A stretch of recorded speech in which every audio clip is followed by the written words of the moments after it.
Meus irmãos, a paz do Senhor Jesus.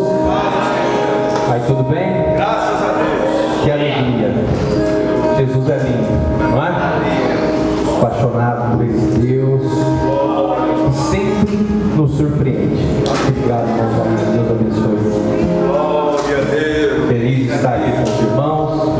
Se puder, abra sua Bíblia, por favor. Mateus capítulo 7, versículo 7 a seguir. Vamos fazer menção da palavra do Senhor nesta noite. Desde já agradecer, irmão Júlio aí, humildemente se lembrou de mim, né? Me convidou para estar aqui. Graças a Deus, muito obrigado. Rever aqui tantos amigos, irmãos, eu me sinto em casa. Graças a Deus. Porque aqui está toda a minha família de sangue, né? Tantas pessoas queridas que eu conheço aqui, o irmão Emílio aí, o nosso Mister Pescador, né? Uma bênção, Deus abençoe. Pastor Marcionil, sua família, todos. Os irmãos encontraram aí, está aí no telão também, né? Mateus, capítulo de número 7, versículo 7 a seguir. Eu vou ler, os irmãos acompanhem, por favor. Vou ler no telão.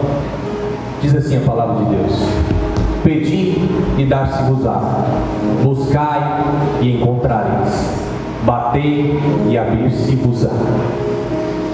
Porque aquele que pede, recebe, e o que busca, encontra, e ao que bate, abrir-se-lhe-á. E qual dentre vós é homem que, pedindo-lhe pão ao seu filho, lhe dará uma pedra? E pedindo-lhe peixe, lhe dará uma serpente?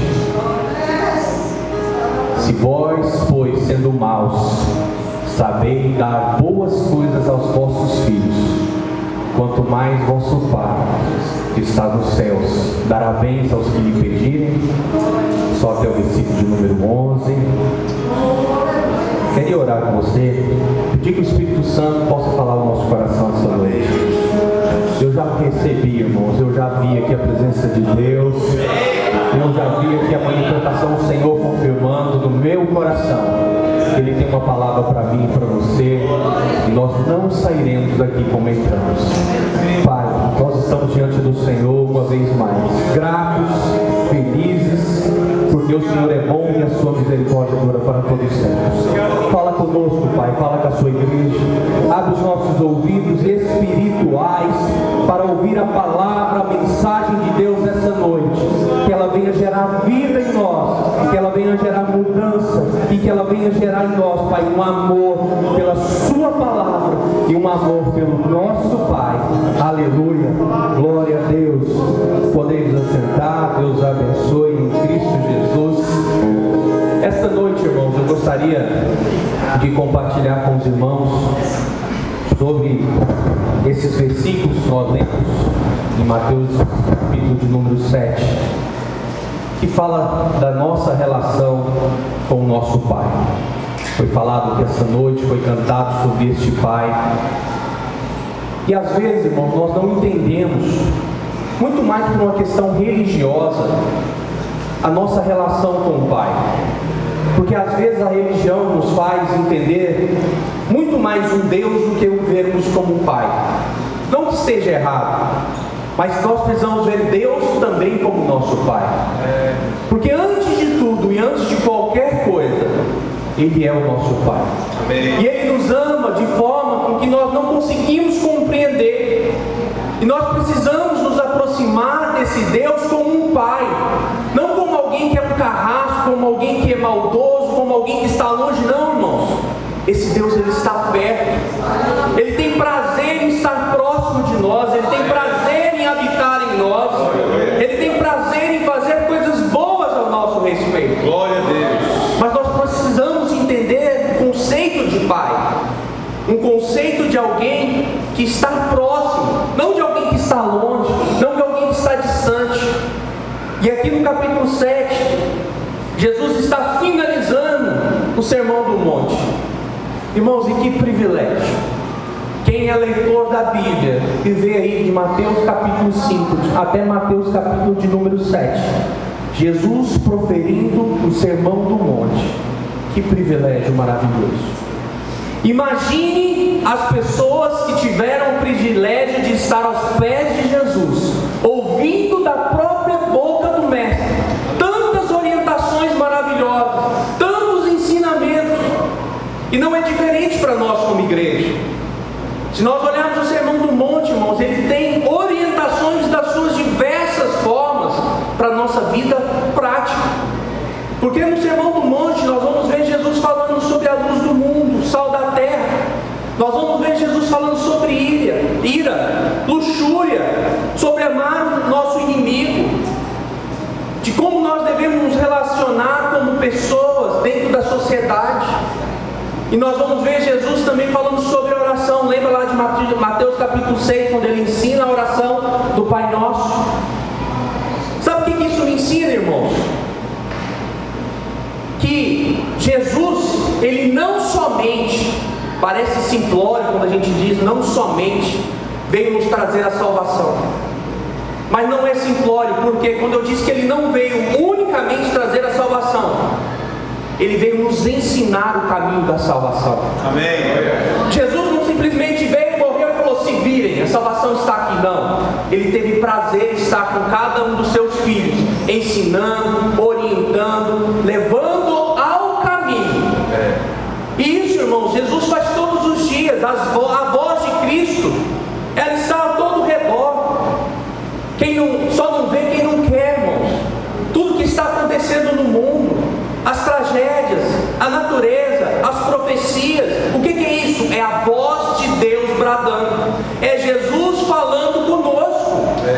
A grande questão é que as pessoas estão com os ouvidos tão tapados, estão tão ocupadas no meio dessa sociedade, que eles dizem, né, uma sociedade pós-moderna, que na verdade é uma sociedade retrógrada, que na verdade está perdendo valores básicos, mas se ocupam tanto que não estão percebendo. E nós precisamos ficar atentos, porque isso é sinal da volta de Cristo. Jesus está voltando, e essa é uma realidade. Nós não podemos fechar os nossos olhos para isso. E Jesus, irmãos, todo momento ele está falando a respeito disso para nós. Então, quando ele fez o plano da salvação, que sendo Deus se fez homem, veio, morreu e nos ensinou e nos ensina, é falar: olha, meu filho, o plano da salvação está aqui, mas vai por este caminho, porque a salvação está lá. Então ele nos ensina, ele nos orienta. E é muito importante a gente entender isso, irmãos, porque existe uma teoria do deísmo que diz que Deus, eles não falam nem Deus, falam que o ser supremo criou o mundo e simplesmente deixou o mundo ao léu. Não, nós não cremos nisso. Nós cremos num Deus que criou tudo e tudo está sob o seu controle. E é um Deus que rege e controla todas as situações. Nós não podemos achar que Deus simplesmente criou o mundo e falou assim: se virem. O plano da salvação está aí, cada um vai por esse caminho, e a salvação vocês irão encontrar. Não. Ele veio, criou, constituiu, controla e nos ensina. Ele nunca perdeu a rédea da história. Nada que aconteceu na face dessa terra está longe do controle das mãos de Deus. Então nós não podemos crer nessa teoria onde nós simplesmente agimos e reagimos e não há nada que controla. Sim, há um controle e Deus está neste controle. E Ele a todo momento, Ele está trazendo sobre nós uma orientação, uma direção de forma amorosa, irmãos. Por isso que eu falei do conceito de Pai. Nós precisamos entender um Deus que sempre que fala conosco, sempre é para o nosso bem. Sempre está tentando nos orientar, nos colocar no caminho, nos direcionar. Para quê? Para o plano da salvação. Para trazer sobre nós, irmãos, tudo que vier, irmãos, digamos, é lucro. Tudo que acontecer é lucro, porque o final de tudo é o que mais importa, que é a salvação das nossas almas. Esse é o projeto pela qual nós estamos aqui, irmãos. É verdade. Nós não estamos aqui simplesmente um domingo, simplesmente um culto, não. Nós estamos aqui porque nós cremos na salvação, nós cremos em Jesus Cristo, cremos que Ele é o Filho de Deus, que morreu e ressuscitou e trouxe para nós o plano da salvação. Então essa é uma verdade que nós não podemos abrir mãos. E aqui, irmãos, quando Jesus discorre no capítulo 7, quando ele finaliza, na verdade, o capítulo 6, falando de oração, ele inicia o capítulo de número 7, a partir do versículo de número 7, falando exatamente desse processo que nós precisamos viver todos os dias.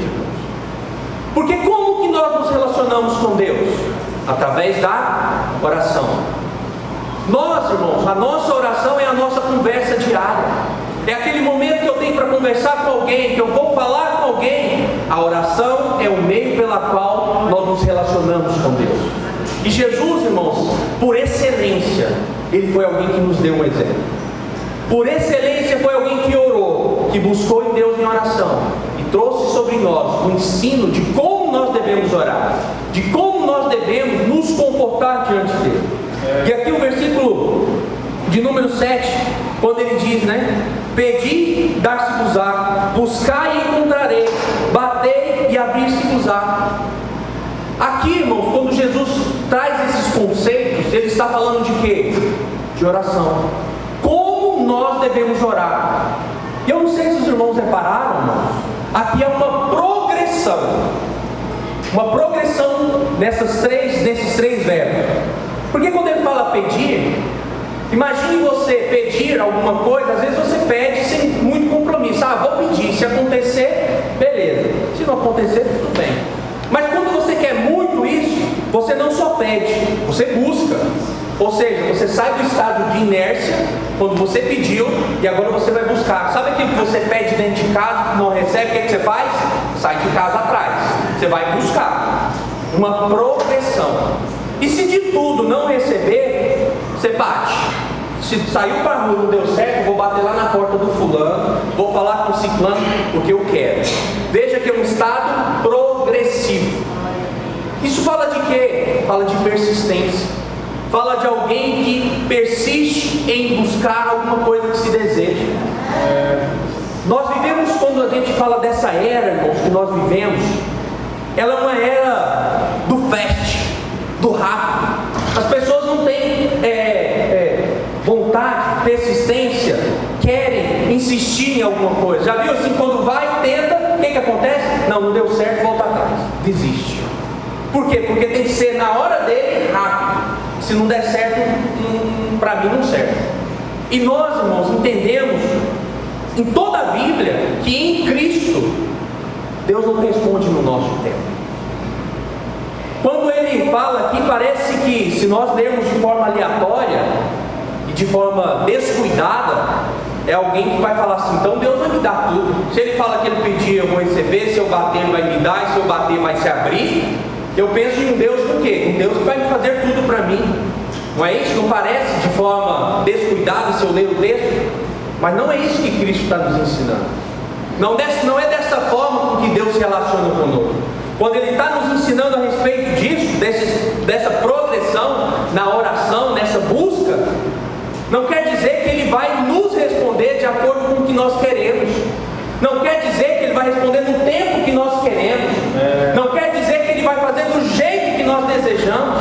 Porque seria muito fácil pedir e receber. Então seria algo imediato, Se eu peço, eu recebo. Seria bom, Seria uma barganha. Como se Deus fosse um mágico, Estrala o dedo, pedir e receber. Não é assim que funciona. Jesus, quando Ele está falando aqui, Ele está falando de relacionamento. E aí, de novo, eu volto na figura do Pai. Nós, irmãos, como pais que somos, mães que somos, nós começamos a vivenciar isso e entendemos e começamos a imaginar o processo da nossa relação com Deus. Porque um pai, ele não dá qualquer coisa para o seu filho. Você tem coragem de dar qualquer coisa que seu filho pede para você, sabendo que aquilo é mal? Não. Nós tomamos devidos cuidados para falar, olha meu filho, isso aqui não é adequado, isso aqui não é bom, isso aqui vai fazer mal para você. Imagine, irmãos, nós estamos com uma criancinha de 1 ano de idade, e a Isabela já começa a engatinhar, e lá em casa ela já começa, parece que a tomada atrai o olhar dela. Já viu isso, irmãos? Criança, ser atraída pela tomada, parece que aquilo chama tanta atenção. Quando eu vejo, a Isabela está lá querendo pôr a mão. Só que por enquanto ela está com a mão, mas cresce, ela quer pôr um garfo, quer pôr um ferrinho. É bonitinho, né? Tem 2 buraquinhos lá, 3 buraquinhos, vou pôr. Eu, como pai, vou deixar ela fazer isso? Por quê? Porque eu sei o resultado que isso vai gerar. E olha que eu sou alguém limitado, né? Então, limitado, de forma limitada, eu sei. Se colocar um ferro em eletricidade, vai dar um choque, vai dar problema. E o que a criança faz? Ela insiste, né? Não a Isabela, por exemplo, que eu dei aqui, mas alguém que já está na consciência falando: não, pai, eu quero, é bonitinho, para mim, não adianta, esperneia, chora, grita. Mas nós sabendo da consequência, nós não abrimos mão, porque nós sabemos qual será a consequência daquele ato. Jesus, irmãos, na sua onisciência, Ele conhece passado, presente e futuro. Por que quando Jesus está ensinando aqui no Sermão do Monte e Ele traz essa progressão, Ele não quer dizer que, olha, se vocês fizerem isso, vocês vão receber tudo. Não. Uma coisa importante que a gente precisa compreender aqui que Ele está falando, e foi cantado aqui essa noite, é que uma certeza eu tenho, quando Jesus proferiu isso aqui: Ele sempre vai nos ouvir e sempre vai nos responder. Isso é fato. Nós não servimos a um Deus que está no madeiro. Nós não servimos a uma estátua. Nós não servimos a algo ou alguém que não pode nos ouvir, irmão. Entenda que Ele é seu Pai e Ele tem prazer em ouvir a sua voz. Agora, quando Ele pode responder, não espere que a resposta dele seja sempre sim. Não seja mimado o suficiente para achar Deus vai me dar o sim. Não. Sabe por quê? Que nem sempre Ele nos dá o sim? Porque assim como um pai sabe da consequência da tomada, ele sabe que determinadas coisas na sua vida, em vez de te ajudar, irão te prejudicar. E você às vezes acha: não, mas isso vai ser muito bom para mim, Deus, se isso acontecer na minha vida, vai mudar a minha vida, vai mudar toda a minha forma. Mas você está olhando com um olhar natural. Mas Deus não olha com um olhar natural, Ele olha com um olhar espiritual, enxergando as consequências daquilo que eu estou pedindo hoje no amanhã. Por isso nós temos que ter cuidado de não pedir de forma aleatória, de não pedir olhando somente o nosso bel prazer, as nossas necessidades, não porque haja necessidade para Deus suprir. Eu não sei na vida dos irmãos, mas se nós formos olhar quantas necessidades nós temos, e se nós formos colocar tudo isso diante de oração, falar com Deus, é muita coisa. Mas Deus, Ele tem um filtro, sempre um filtro que vai trazer sobre nós benefícios. Não é malefício. Deus falou não para mim porque Ele é mau. Não, falou não para você porque Ele te ama. Falou não para você porque Ele sabe que aquilo amanhã pode te afastar da presença dEle. Sabe que aquilo acontecer na sua vida, amanhã você não vai ser tão grato como você é hoje. Às vezes a gente fala assim, eu vi uma história, um determinado pastor, o irmão chegou para ele e falou assim: pastor, seguinte, ora para mim, eu quero ficar muito rico, eu quero ganhar muito dinheiro. Eu quero ganhar muito dinheiro porque vai ser bênção na minha vida. E aquele irmão era muito fiel na igreja. Sempre estava lá dando a sua oferta, o seu dízimo. Pastor, meu filho, tá bom, vamos orar. Orou, o que aconteceu na vida daquele irmão? Deus abençoou. Só que aquele irmão que prosperou, dava X de oferta, X de dízimo. Quando ele viu aquele montante que ele começou a ganhar, falou assim: X é muito. Não vou dar isso tanto mais não. Aí o pastor falou: ai meu filho, o que aconteceu? Eu falei: pastor, é muito, não posso dizimar isso tanto não posso ofertar isso não. Falei: então tá bom, vamos fazer uma oração de novo, né? Fazer uma oração para desabençoar, né? Porque se ele era fiel no pouco, tem que ser fiel no muito. E nós, irmãos, às vezes achamos que a riqueza sempre traz bênçãos. Infelizmente, irmãos, nós somos corruptos. Só não vê quem não quer. Nosso dinheiro, ele sobe no nosso coração e às vezes nós perdemos valores que são essenciais no reino de Deus. Por causa do quê? Por causa de dinheiro. Jesus, irmãos, foi uma das coisas que ele mais falou no ministério dele, sobre dinheiro. Por quê? Porque ele sabia o mal que isso causa. Então Jesus, quando fala não em algumas circunstâncias, é para nos proteger, é para nos guardar, é para nos privar de algumas coisas que podem trazer sobre nós juízo, peso, nos afastar da sua salvação. E a resposta de Deus, irmãos, também ela pode ser sim, como também pode ser talvez. Agora, a grande questão é como nós nos comportamos como filhos diante da resposta de Deus. Nós não podemos ser mimados, nós não podemos murmurar diante de Deus: Deus, por que o Senhor fez isso? Deus, por que o Senhor fez aquilo?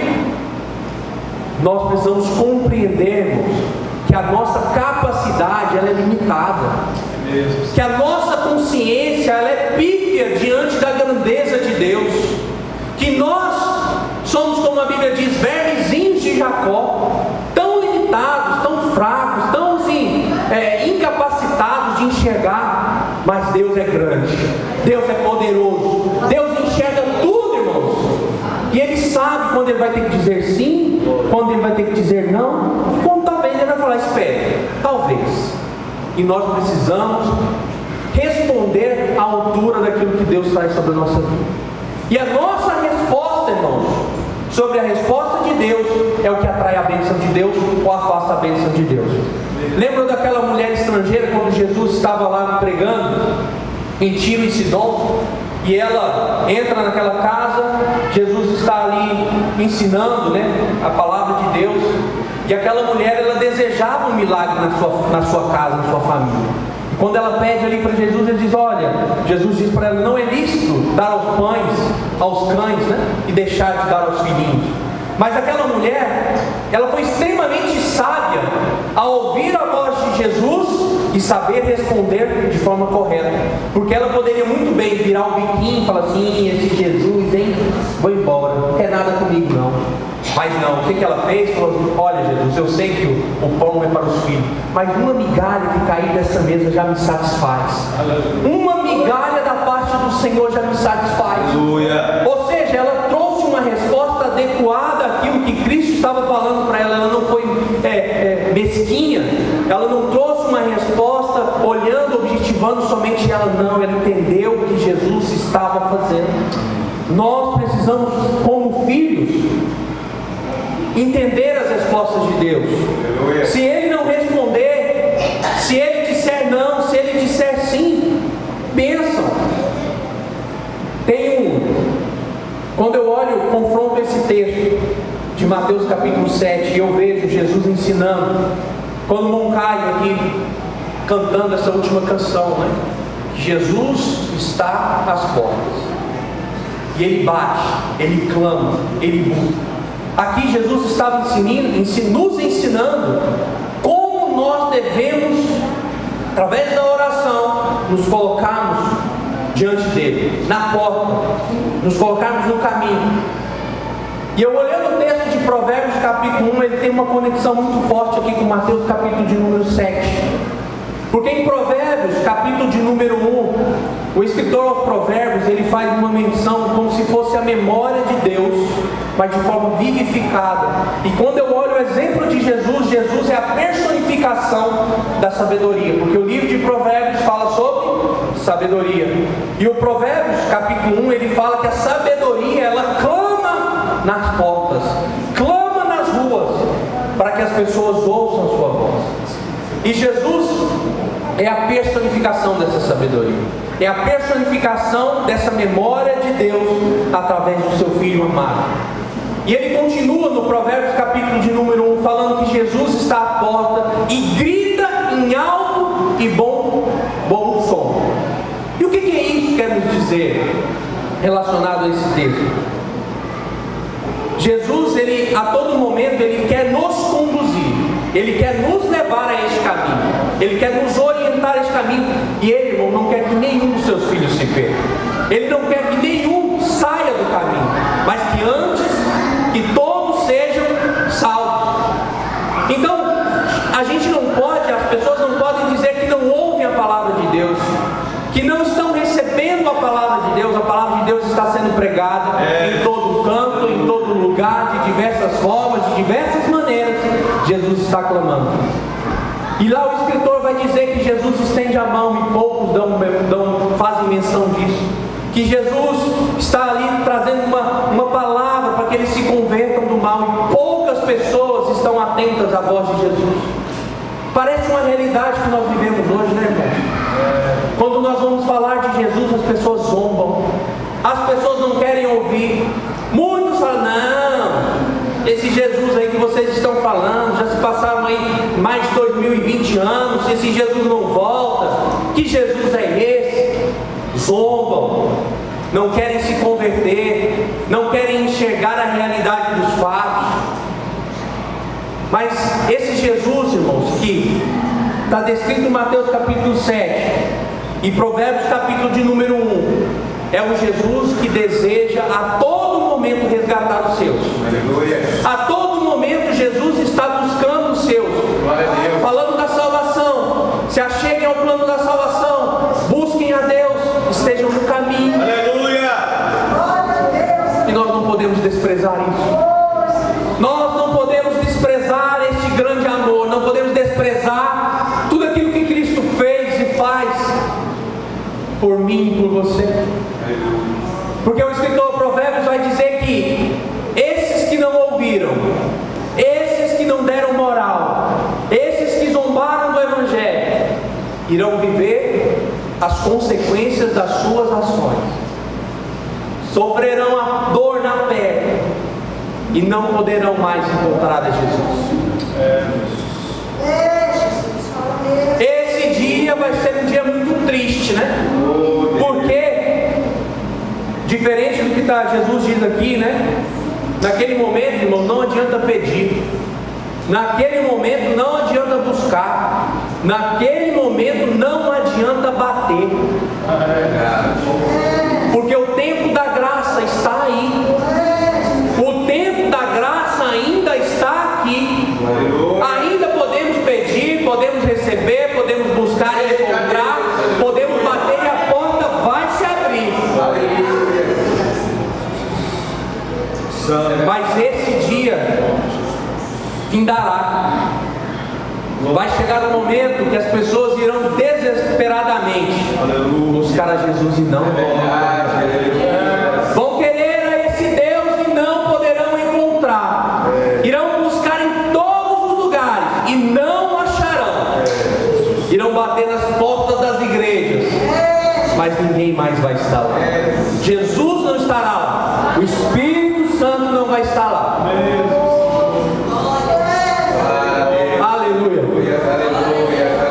Tem uma história de um pastor americano.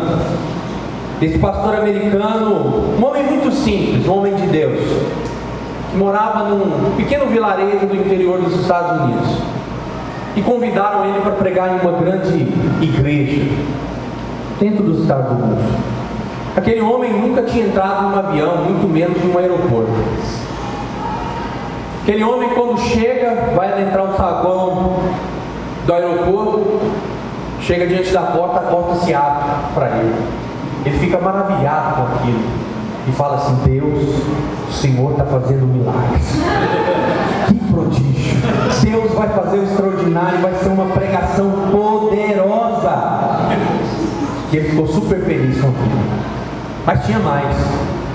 Ele foi ao banheiro, quando foi lavar as mãos, ele posiciona a mão, a água cai. E é outro milagre. Jesus está nesse negócio. Deus vai fazer maravilhas. Eu vou pregar e vidas serão curadas. E o poder de Deus vai cair. E muitas pessoas fizeram como nós, né? Riu para aquele pastorzinho, né? Falou assim: mas peraí, pastor, é normal nos dias de hoje. Porta tem um sensor, a partir do momento que ela sente a sua presença, ela vai abrir. Torneira é o mesmo jeito, ela tem um sensor, se você posicionar a mão, a água cai. Só que para ele, que não tinha vivenciado aquela realidade, foi um milagre, foi algo extraordinário. Isso tem uma ilustração muito forte, irmãos, muito forte que eu queria compartilhar com os irmãos. Sabe o que tinha tanto nessa porta quanto nessa torneira? Era um sensor. É muito simples no dia de hoje, mas trazendo para o âmbito espiritual, sabe qual é esse sensor? chama-se graça. Aleluia. Esse sensor chama-se graça. E parece muito simples, né, irmãos? Mas me fala uma coisa: se eu ver essa porta, ela tiver um sensor, e a porta tiver o sensor da graça, daqui ela vai abrir para mim? Só vai abrir quando eu chegar diante dela. Mesma coisa no banheiro, eu posso chegar diante da torneira e falar: cai água, não vai cair. Sai água, não vai sair. Só quando eu pôr a mão, porque o sensor vai captar a presença da minha mão. A graça, ela capta a nossa presença. A graça ainda capta aqueles que chegam diante da porta. A graça ainda está aberta. Quando nós chegamos, a graça abre a porta. Não é mérito nosso. Não adianta, não é mérito. Porque eu sou bonito, a porta vai se abrir. Porque eu sou... A porta não é seletiva. É ou não? Qualquer um que chegar, ela abre. Abre. Ela não escolhe, ó, esse vai passar, esse não vai. Isso chama-se graça. Aleluia. Deus não exclui ninguém da sua graça. Aleluia. Deus não nos separa, irmão. Deus não nos segrega. Deus nos ama de forma igual. A porta está lá. Agora nós precisamos nos achegar diante dessa porta. Quando ele diz aqui, bater-se-vos-á, eu só bato se eu estiver próximo. Não adianta eu saber que a salvação está lá se eu não chego próximo da salvação. É mesmo. Não adianta saber que a graça está lá se eu não chego próximo da graça. Por isso que ele fala de um estado progressivo. Peça. Você orou, não deu certo, busque. Se você buscou, não deu certo, bata, vai, insista. Amém. A porta tem um sensor, e o sensor chama-se graça. Mas só vai abrir se você chegar diante dessa porta. Não adianta ficar de longe. Tem pessoas, são os cristãos James Bond, né? Que fala que é, mas ninguém conhece. São pessoas que veem o Evangelho, veem a graça, mas nunca se aproximam da graça. Não se relacionam com Jesus. Não tem compromisso com a obra de Deus. Deus, irmãos, quer de nós é um relacionamento. E não se relaciona, irmão, à distância. Já viu um relacionamento à distância? O que dá, irmãos? Separação. Dá problema. Relacionamento é proximidade. É estar próximo. É saber que está lá, mas chega-se até lá. Chega-se diante dele. Jesus, irmãos, aqui, ele deseja sempre nos dar coisas boas. Tem essa convicção, tem essa certeza, porque a partir do momento que se adentra por esta porta, você não pode esperar que lá do outro lado tenha espinhos, abrolhos. Não, lá tem coisas boas que Deus tem preparado para mim e para você. Tem coisas boas que Deus tem para nós, porque Ele nos ama, Ele é seu Pai, Ele te deseja, Ele tem o melhor para a sua vida. Mas você precisa aceitar essa verdade, porque então você nunca vai ter a capacidade de se achegar aos pés de Jesus. Quando eu disse do privilégio dos irmãos que estiveram no Sermão do Monte, de estar aos pés de Jesus, isso não é impossível para nós hoje. Se nós orarmos, irmãos, nós estaremos aos pés de Jesus. Se nós buscarmos a Deus em oração, Ele vai ouvir a nossa voz. Ele nunca vai deixar nós desamparados. Ele não vai nos deixar sozinhos. Não. Ele sempre terá uma palavra para nós. Mesmo que seja uma palavra que seja não, que em um certo momento possa trazer uma aflição, mas alegre o seu coração, porque senão é um bem para a sua vida. É algo poderoso que lá na frente você vai entender a palavra de Deus. Glória a Deus. Coloque de pé. Aleluia. Quando nós falamos de portas, dessa porta da graça, dessa porta da salvação, nós precisamos bater no lugar certo. Não adianta saber que isso aqui, quando Jesus fala de bater, é bater no lugar certo. Tem gente que está batendo no lugar errado. Tem gente que está se aproximando da porta errada. Tem gente que está buscando em fontes erradas e não adianta. Nós precisamos entender que há uma porta.